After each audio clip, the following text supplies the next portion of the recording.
Le matin s'était levé sur 7 avec une lumière inhabituelle, une clarté presque lourde qui semblait s'étirer sur les façades encore silencieuses, comme si la ville elle-même retenait son souffle sans en comprendre la raison. Derrière cette apparente tranquillité, quelque chose s'était pourtant déjà fissuré, imperceptiblement, et une mécanique invisible avait commencé à s'enclencher, lentement, sans retour possible. Dans son appartement plongé dans une pénombre persistante, Karim Saed n'avait pas dormi. Assis depuis des heures, immobile, le regard perdu dans le vide, il se laissait envahir par une accumulation de pensées qu'il ne parvenait plus à organiser ni à repousser. Les événements récents défilaient dans son esprit avec une précision presque douloureuse, chaque détail prenant une importance démesurée, chaque souvenir se transformant en indice potentiel dans une construction mentale qui lui échappait progressivement. Ce qui, au départ, n'était qu'un doute diffus s'était peu à peu transformé en une conviction solide, presque irréfutable à ses yeux. Arthur Vergès n'était pas celui qu'il prétendait être. Cette idée, loin de rester abstraite, avait pris racine en lui avec une force croissante, alimentée par une succession de coïncidences et d'impressions qui, mises bout à bout, formaient un tableau inquiétant. Karim ne voyait plus Arthur comme un simple rival dans la vie de Lou Clément, mais comme un individu capable de manipuler les événements pour parvenir à ses fins, quitte à faire porter la responsabilité de ses actes à d'autres. Au centre de cette spirale mentale se trouvait Nina Saed, dont l'image revenait sans cesse hanter ses pensées. Chaque projection d'un avenir où sa fille grandirait loin de lui provoquait une tension immédiate, une crispation intérieure qu'il ne parvenait plus à maîtriser. Ce n'était plus seulement de l'inquiétude ou de l'amour paternel, mais une forme d'urgence qui transformait ses raisonnements et altérait sa perception de la réalité. Progressivement, sans qu'il en prenne pleinement conscience, Karim avait cessé d'évaluer les situations avec la distance qui le caractérisait autrefois, glissant vers une interprétation de plus en plus personnelle et rigide des faits.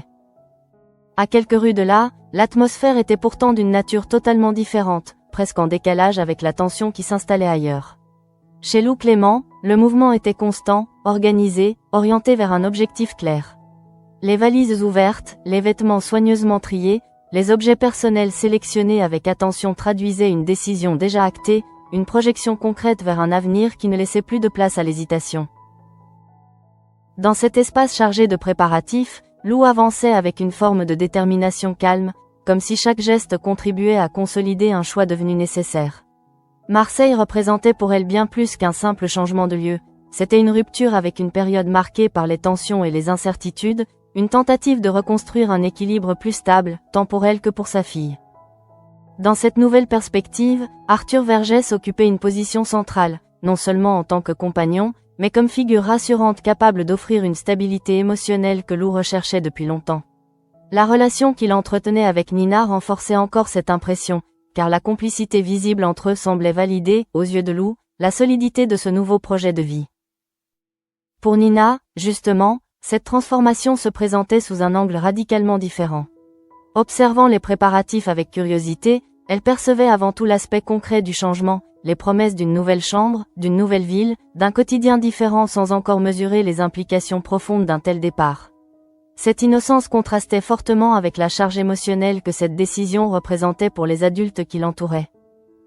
Parmi eux, Victor Brunet recevait cette annonce avec une retenue caractéristique, mais non sans en ressentir pleinement l'impact.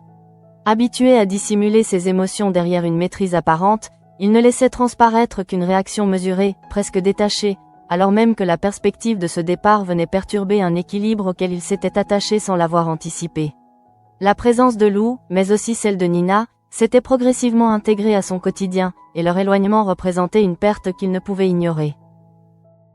Fidèle à son fonctionnement, Victor choisit de transformer cette situation en action concrète, proposant immédiatement son aide pour faciliter l'installation à Marseille. Mobilisant ses contacts et ses ressources, il s'impliqua dans la recherche d'un appartement, donnant à son intervention une efficacité pragmatique qui lui permettait de conserver un certain contrôle sur une situation qui, autrement, lui échappait. Au commissariat, l'ambiance se révélait nettement plus tendue, marquée par une agitation inhabituelle et une accumulation de frustrations liées à l'enquête en cours. Martin Constant, confronté à l'absence de progrès dans le dossier de l'explosion, tentait de maintenir une cohérence dans une affaire qui semblait lui glisser entre les doigts. Toutefois, au-delà des difficultés purement professionnelles, c'était le comportement de Karim qui attirait désormais son attention de manière croissante. Connaissant parfaitement ses réactions habituelles, Martin percevait un changement subtil mais significatif, une tension constante qui ne correspondait pas au sang-froid dont Karim faisait preuve en temps normal. Cette évolution ne relevait pas simplement du stress lié à l'enquête, mais semblait indiquer une altération plus profonde de son état émotionnel, comme si un élément extérieur venait perturber son jugement de manière durable. À ses côtés, Raphaël Perrault analysait la situation avec une inquiétude grandissante, consciente des conséquences potentielles d'un dérapage dans un contexte aussi sensible. La position de Karim, déjà fragilisée par le cadre légal entourant la garde de Nina, pouvait rapidement se détériorer si son comportement venait à être interprété comme instable ou imprévisible, ce qui rendait chaque décision particulièrement risquée. Dans ce climat, Karim lui-même semblait évoluer en marge des préoccupations extérieures, concentré sur une logique interne qui guidait désormais ses actions. Lorsqu'il annonça à Sarah Reynaud la fin de sa relation avec Émilie, il le fit sans véritable explication, comme si cette rupture n'était qu'une conséquence secondaire d'une situation plus large qui mobilisait toute son attention. Dans cette dynamique, certaines décisions prenaient une signification particulière, notamment son intention d'offrir un téléphone à Nina sans en informer Lou. Derrière ce geste, qui pouvait apparaître comme une simple initiative paternelle, se dessinait en réalité une volonté de maintenir un lien direct, indépendant, échappant à tout intermédiaire. Cette démarche révélait une évolution notable dans la manière dont Karim envisageait ses relations, marquée par une méfiance croissante et un besoin de contrôle renforcé. Pendant ce temps, d'autres tentaient de retrouver un équilibre à travers des activités plus légères, à l'image de Chloé Delcourt qui s'engageait dans des cours de danse afin de canaliser son énergie et de se recentrer sur elle-même. Ces moments, bien que plus apaisés, ne faisaient que souligner par contraste l'intensité des tensions qui se développaient ailleurs. Car tandis que certains reconstruisaient, d'autres s'enfonçaient sans le savoir dans une trajectoire irréversible. Karim, emporté par ses certitudes et son besoin de protection, avait déjà franchi une limite invisible, celle où les perceptions individuelles commencent à primer sur les faits objectifs. Et quelque part, dans un appartement encore silencieux, les conséquences de cette dérive allaient bientôt apparaître de manière brutale, révélant une vérité que personne n'était encore prêt à affronter. La journée avançait à 7 avec une impression de normalité trompeuse, comme si les événements en cours tentaient encore de se dissimuler derrière le rythme habituel de la ville. Pourtant, pour Karim Saed, chaque minute semblait chargée d'une tension supplémentaire, chaque interaction devenant une épreuve qu'il traversait avec une impatience de plus en plus visible. Lorsqu'il quitta son appartement ce matin-là, son esprit était déjà ailleurs, entièrement absorbé par une suite de raisonnements qu'il ne partageait plus avec personne. Il ne cherchait plus à convaincre, ni même à expliquer ce qu'il ressentait. Il avançait désormais avec une forme de certitude intérieure qui le coupait progressivement des autres, comme si toute tentative de dialogue risquait d'affaiblir la cohérence fragile qu'il s'était construite. Cette évolution n'échappait pas à ceux qui le connaissaient le mieux, même si aucun ne parvenait encore à mesurer l'ampleur du basculement en cours. Au commissariat, Martin Constant observait les moindres variations dans le comportement de son collègue, cherchant à distinguer ce qui relevait d'un stress passager de ce qui pourrait annoncer une dérive plus inquiétante. Les signes s'accumulaient, discrets mais persistants, une agitation inhabituelle, des réponses plus sèches, une difficulté à maintenir une distance professionnelle face à certaines situations. Malgré cela, Martin continuait de défendre Karim, convaincu que l'homme qu'il connaissait ne pouvait pas être celui que les circonstances semblaient désigner. Cette conviction reposait autant sur leur passé commun que sur une lecture instinctive de sa personnalité, mais elle commençait à se heurter à une réalité de plus en plus difficile à ignorer. À ses côtés, Raphaël Perrault analysait la situation avec une rigueur différente, mêlant regard juridique et inquiétude personnelle. Elle savait que dans une affaire aussi sensible, la perception des faits pouvait rapidement l'emporter sur la vérité elle-même, et que Karim, en s'écartant des comportements attendus, risquait de se placer dans une position extrêmement vulnérable. Chaque décision qu'il prenait, chaque geste mal interprété, pouvait désormais être utilisé contre lui, notamment dans le contexte déjà fragile de la garde de Nina Saed. Cette pression invisible se manifestait également dans les interactions quotidiennes, notamment lorsque Karim évoqua sa rupture avec Émilie.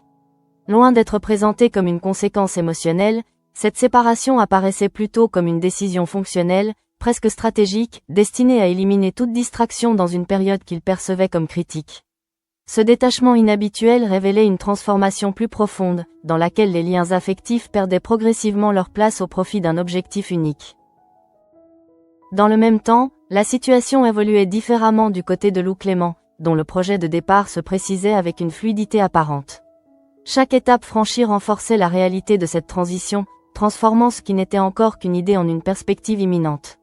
L'appartement trouvé à Marseille grâce à l'intervention de Victor Brunet devenait un point d'ancrage concret, un symbole de ce futur qu'elle s'apprêtait à construire. Pour Lou, cette décision ne relevait pas d'un simple élan, mais d'une réflexion progressive nourrie par les événements récents. Elle cherchait à protéger sa fille, à lui offrir un cadre de vie plus stable, loin des tensions récurrentes qui avaient marqué son quotidien à 7. Dans cette projection, la présence de Arthur Vergès apparaissait comme un facteur rassurant, une continuité émotionnelle capable de soutenir cette transition. Arthur, de son côté, s'inscrivait pleinement dans cette dynamique, participant activement à la construction de ce nouveau départ. La préparation de la vente de son stand, les échanges autour du déménagement, les attentions quotidiennes. Tout témoignait d'une volonté de s'investir durablement dans cette relation. Son attitude, posée et bienveillante, contrastait fortement avec l'image que Karim s'était forgée de lui, créant un décalage de perception qui rendait la situation encore plus complexe. Ce décalage se renforçait à mesure que les points de vue s'éloignaient les uns des autres.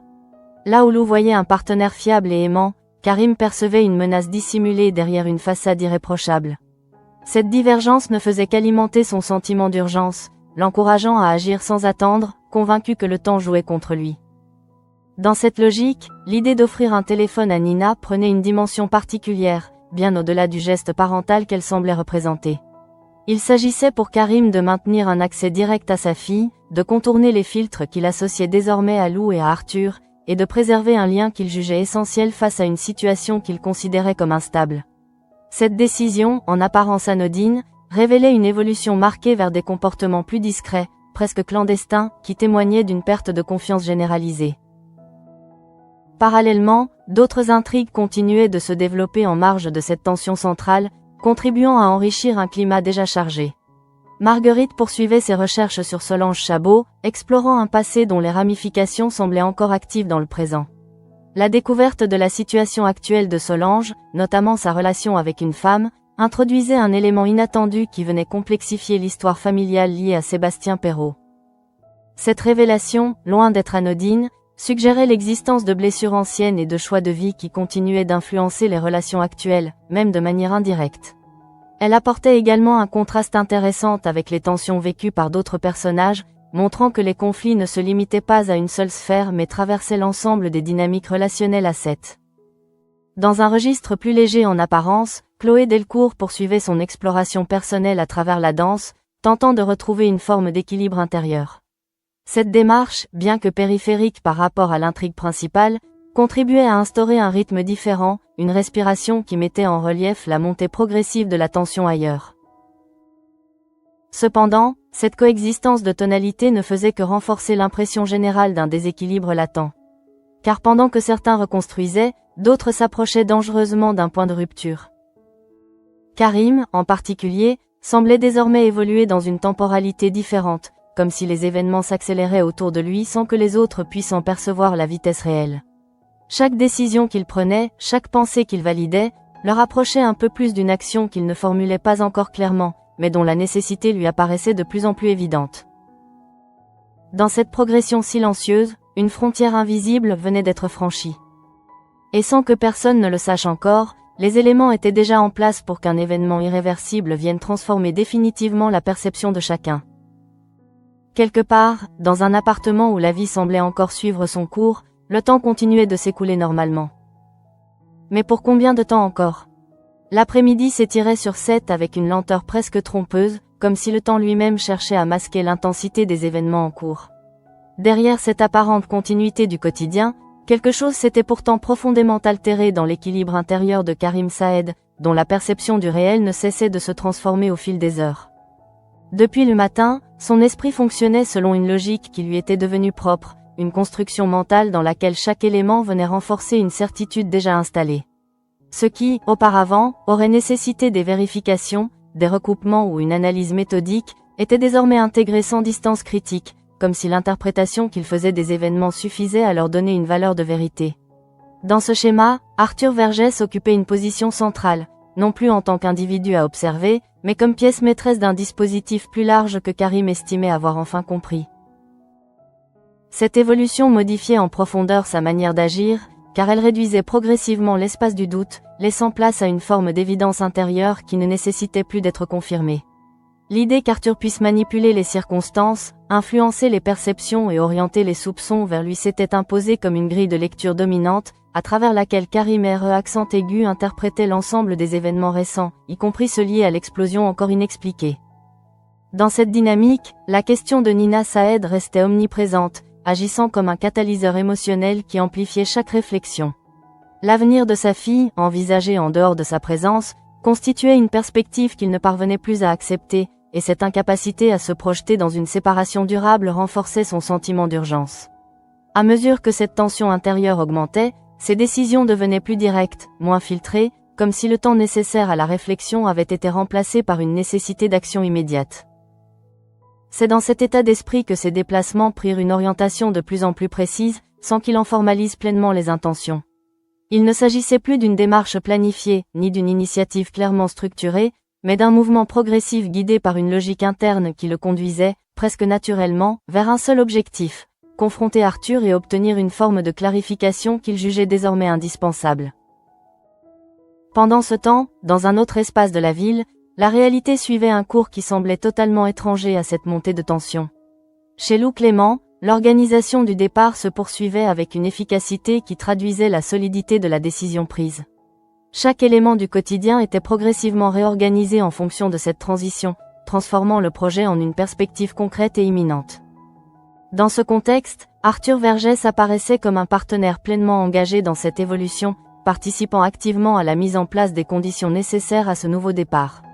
Son implication se manifestait à travers des actions concrètes, qu'il s'agisse de la gestion de ses propres obligations professionnelles ou de son adaptation à cette nouvelle configuration de vie, renforçant ainsi l'image de stabilité qu'il renvoyait à Lou. Ce décalage entre les perceptions ne cessait de s'accentuer, car là où Lou voyait une continuité logique et rassurante, Karim percevait au contraire une construction artificielle, dont les apparences masquaient, selon lui, des intentions plus complexes. Cette divergence ne faisait qu'alimenter la nécessité qu'il ressentait d'agir, comme si l'inaction risquait d'entériner une situation qu'il jugeait déjà compromise. Au commissariat, Martin Constant continuait de s'efforcer de maintenir une cohérence dans l'enquête en cours, mais son attention revenait régulièrement vers Karim, dont les réactions suscitaient une vigilance accrue. L'expérience qu'il avait accumulée lui permettait de percevoir des signaux faibles, des variations dans le comportement qui, prises isolément, pouvaient sembler anodines, mais qui, mises bout à bout, dessinaient une évolution plus préoccupante. À ses côtés, Raphaël Perrault anticipait déjà les implications juridiques d'une telle situation, consciente que le moindre écart pourrait avoir des conséquences disproportionnées dans un contexte déjà fragile. La combinaison d'une tension émotionnelle élevée et d'une exposition judiciaire potentielle constituait, à ses yeux, un terrain particulièrement risqué, où chaque décision pouvait produire des effets difficiles à maîtriser. Cependant, ces analyses restaient extérieures à la dynamique dans laquelle Karim s'était engagé, car son attention était désormais entièrement focalisée sur l'action qu'il s'apprêtait à mener. Lorsqu'il arriva à proximité du domicile d'Arthur, la perception de son environnement se modifia de manière significative, les éléments extérieurs perdant progressivement leur importance au profit d'une concentration intense sur l'objectif immédiat.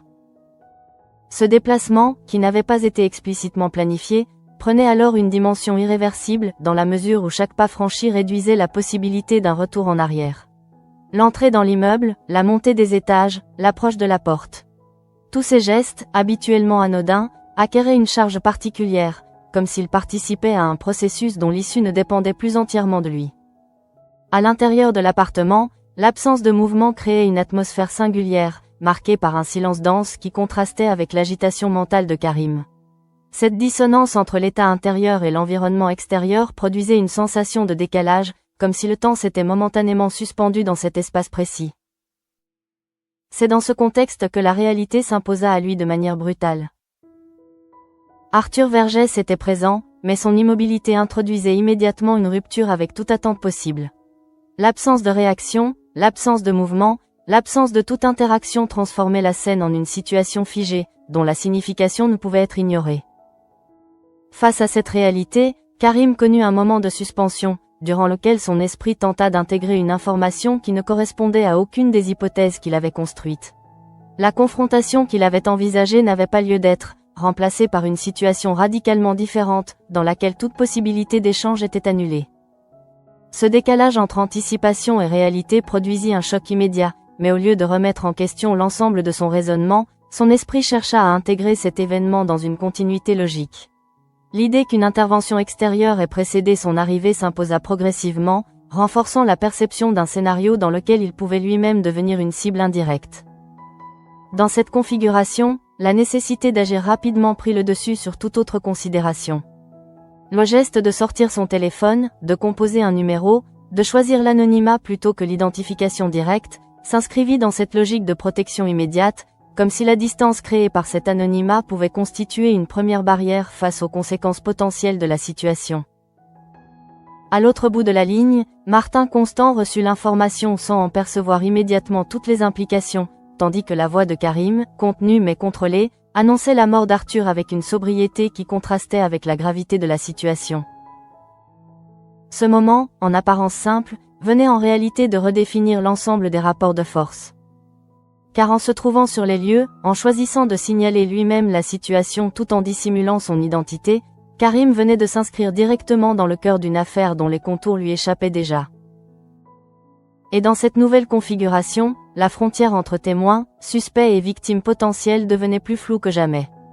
La nouvelle se propagea à une vitesse silencieuse, presque irréelle, comme si elle traversait les murs avant même d'être prononcée à voix haute.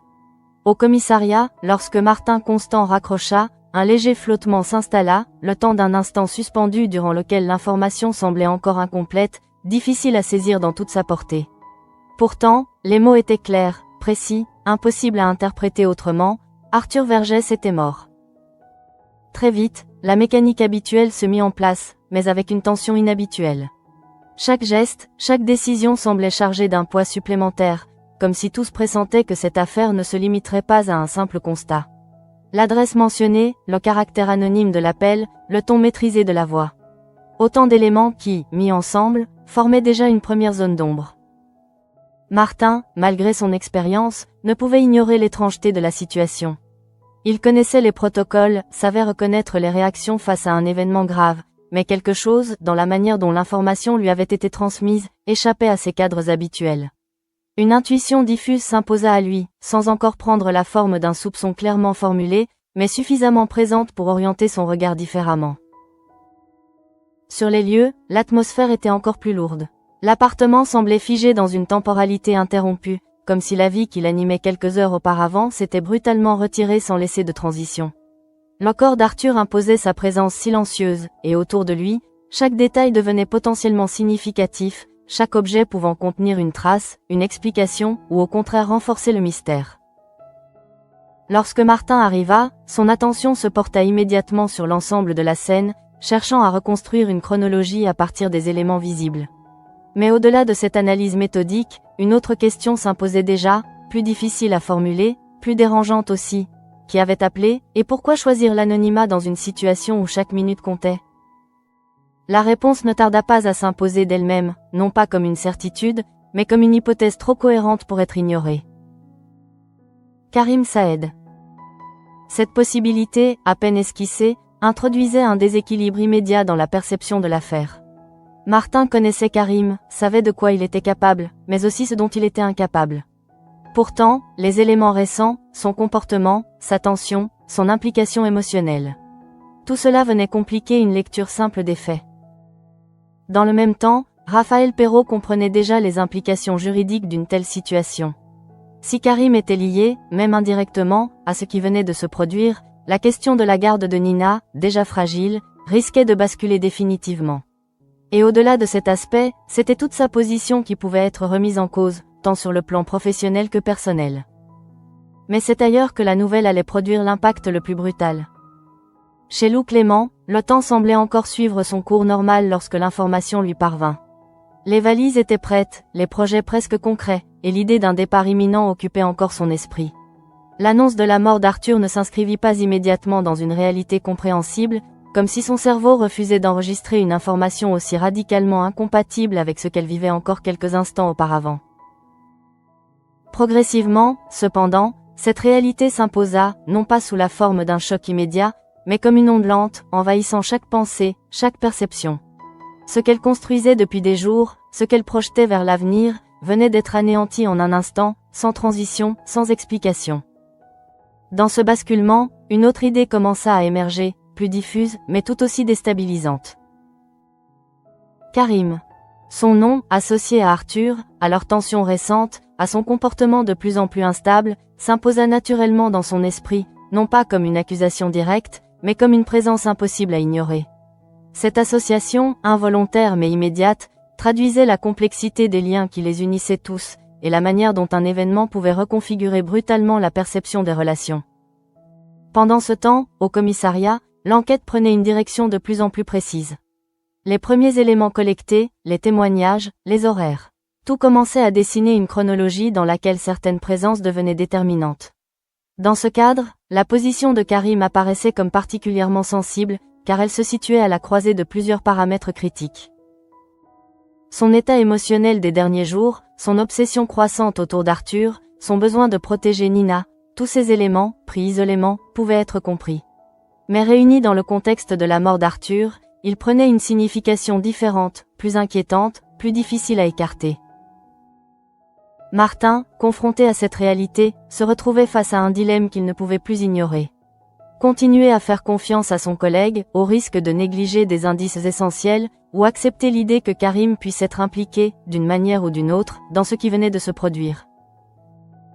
Ce conflit intérieur ne trouvait pas de réponse immédiate, mais il modifiait déjà son approche, introduisant une distance nouvelle dans son regard, une prudence qui n'existait pas auparavant. Dans ce contexte, Karim lui-même devenait une énigme. Son appel anonyme, sa présence sur les lieux, le choix de dissimuler son identité. Autant de décisions qui, loin de clarifier la situation, contribuaient à épaissir le mystère. Était-il un témoin cherchant à se protéger? Un homme pris dans une situation qui le dépassait? Ou bien quelqu'un qui, en tentant de contrôler les conséquences de ses actes, venait de se placer au centre d'un piège qu'il ne maîtrisait plus? Aucune de ces hypothèses ne pouvait être écartée à ce stade. Et c'est précisément cette incertitude qui rendait la situation aussi instable. Car dans une affaire où les perceptions évoluaient aussi rapidement que les faits, la vérité risquait de se perdre entre les interprétations, laissant place à une réalité fragmentée, dans laquelle chacun reconstruisait les événements selon ses propres repères. Et au cœur de cette reconstruction, Karim occupait désormais une place qu'il n'avait peut-être jamais envisagée. Celle de l'homme que tout désigne. Même sans preuve.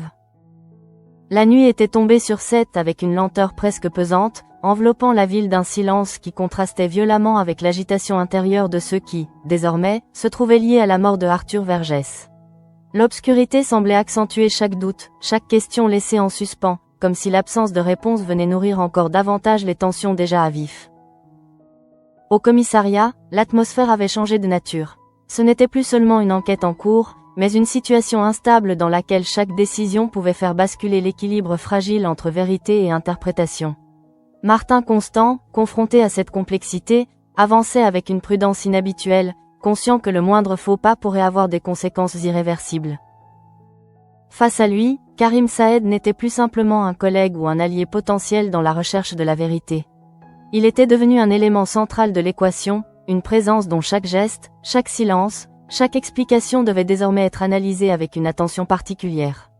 Cette transformation du regard que Martin portait sur lui ne relevait pas d'une décision consciente, mais d'une adaptation progressive à une réalité qui s'imposait d'elle-même. Lorsque Karim fut amené à revenir sur les circonstances de son appel, la situation prit une dimension encore plus délicate. Il ne s'agissait pas d'un interrogatoire formel, mais d'un échange dans lequel chaque mot pesait davantage que les précédents, chaque nuance pouvant orienter l'interprétation dans un sens ou dans un autre. Karim, fidèle à la ligne qu'il s'était fixée, maintenait une cohérence apparente dans ses propos, décrivant les faits sans s'attarder sur les zones d'ombre, comme s'il cherchait à limiter l'espace d'interprétation. Pourtant, malgré cette maîtrise, quelque chose dans son attitude restait difficile à cerner. Ce n'était pas une contradiction évidente, ni une erreur manifeste, mais plutôt une forme de distance, comme si une partie de ce qu'il avait vécu restait inaccessible, même à lui-même. Cette opacité alimentait les doutes, sans pour autant fournir de preuves concrètes. Dans le même temps, Raphaël Perrault suivait l'évolution de la situation avec une lucidité froide, consciente que les éléments accumulés, même sans constituer une accusation formelle, pouvaient suffire à fragiliser durablement la position de Karim. Dans un système où la perception joue un rôle déterminant, l'image d'un homme présent sur les lieux d'un crime, ayant choisi l'anonymat pour signaler les faits, ne pouvait qu'attirer l'attention. Mais au-delà du cadre judiciaire, c'est sur le plan personnel que les conséquences s'annonçaient les plus violentes. Chez Lou Clément, le choc initial avait laissé place à une forme de sidération plus profonde, une incapacité à relier les événements entre eux de manière cohérente. La disparition brutale d'Arthur ne représentait pas seulement une perte affective, elle venait détruire une projection entière, un futur qu'elle avait commencé à construire avec une conviction qui lui semblait encore, quelques heures plus tôt, indiscutable. Dans cet état de désorientation, la figure de Karim revenait de manière insistante, non pas comme une certitude, mais comme une question impossible à ignorer. Leur histoire commune, les tensions récentes, son comportement des derniers jours. Tout contribuait à créer une association mentale qu'elle ne parvenait pas à repousser complètement. Lorsque leurs chemins finirent par se croiser, la confrontation ne prit pas la forme d'un affrontement direct, mais plutôt celle d'un échange chargé d'une tension diffuse, dans lequel chaque mot semblait porter un poids implicite. Lou cherchait des réponses, sans savoir exactement quelles questions poser, tandis que Karim tentait de maintenir une ligne de cohérence qui lui permettrait de préserver ce qui pouvait encore l'être. Dans ce face-à-face, la question de Nina restait présente en arrière-plan, comme un point d'ancrage commun qui empêchait toute rupture totale. Pourtant, cette même présence constituait également un facteur de pression supplémentaire, car les décisions prises dans ce contexte allaient inévitablement influencer son avenir. Karim, de son côté, percevait clairement le glissement qui s'opérait dans le regard de Lou, cette distance nouvelle qui s'installait malgré elle. Ce changement, qu'il redoutait depuis le début, venait confirmer l'un des scénarios qu'il cherchait justement à éviter, celui dans lequel il se retrouverait isolé, incompris, progressivement exclu de la vie de sa fille. Cette perspective renforçait encore son sentiment d'injustice, mais aussi sa détermination à ne pas céder face à une situation qu'il estimait biaisée dès le départ. Dans son esprit, les événements ne faisaient que confirmer l'existence d'un mécanisme plus vaste, dans lequel il se retrouvait piégé malgré lui. Au commissariat, l'enquête continuait de progresser, mais chaque nouvelle information semblait ouvrir davantage de questions qu'elle n'apportait de réponses. Les éléments matériels, encore insuffisants pour établir une chronologie précise, laissaient place à des interprétations multiples, rendant toute conclusion prématurée risquée. Dans ce contexte, la position de Karim restait particulièrement fragile. Ni totalement innocenté, ni clairement mis en cause, il évoluait dans une zone intermédiaire où chaque détail pouvait faire basculer la perception dans un sens ou dans l'autre. Cette incertitude constituait en elle-même une forme de pression, car elle laissait place à toutes les hypothèses, y compris les plus extrêmes. Et pourtant, au-delà de ces considérations, une question essentielle demeurait. Que s'était-il réellement passé dans cet appartement ? La réponse, pour l'instant, échappait encore à tous. Mais une chose était certaine, en franchissant cette porte, en faisant cet appel, en choisissant cet instant précis pour intervenir, Karim avait irrémédiablement modifié le cours des événements. Qu'il soit témoin, victime ou acteur de ce drame, il ne pouvait plus revenir en arrière. Et dans l'ombre grandissante de cette affaire, une vérité restait suspendue, prête à surgir à tout moment, capable de bouleverser à nouveau toutes les certitudes. Car dans un monde où chaque regard peut devenir une accusation et chaque silence une preuve implicite, la frontière entre culpabilité et innocence n'a jamais été aussi fragile.